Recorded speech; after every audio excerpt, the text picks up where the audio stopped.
Hello, আসসালামু আলাইকুম। কেমন আছেন সবাই? চলে এলাম নতুন একটি ভিডিও নিয়ে। আজকের ভিডিওতে দেখাবো কিভাবে পারফেক্ট মচমচে পেঁয়াজ বেরেস্তা করতে হয়। শুরুতে একটা কড়াই নিয়ে নিলাম, সেখানে পরিমাণ মতো তেল দিয়ে দিয়েছি।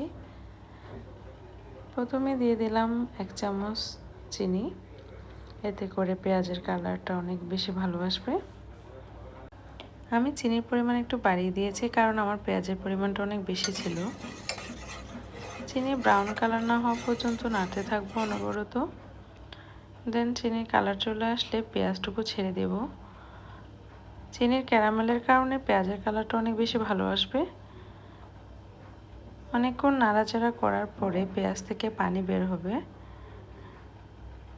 চুলার হিটটা মিডিয়াম আঁচে চেয়ে কম রেখেছি, এতে করে পেঁয়াজের থেকে পানি বের হবে এবং পানিটা শুকানো পর্যন্ত আমার এটা অনবরত নাড়তে হবে।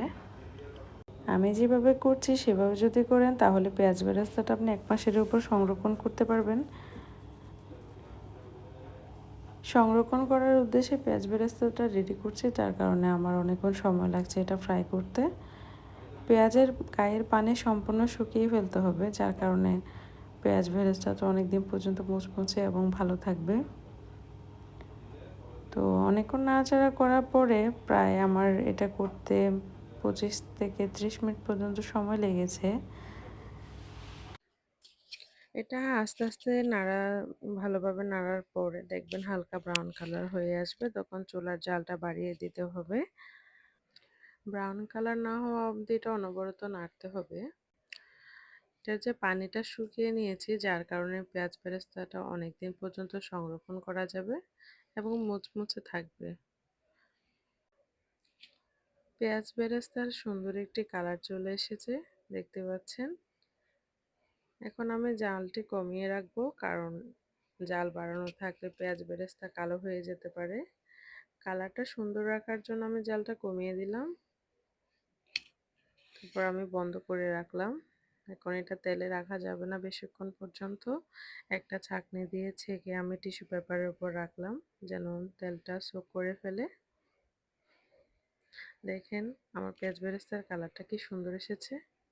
তারপর একটা টিস্যু পেপার বিছিয়ে এটা আমি ছড়িয়ে রাখলাম, ঠান্ডা হওয়া অবধি অপেক্ষা করব।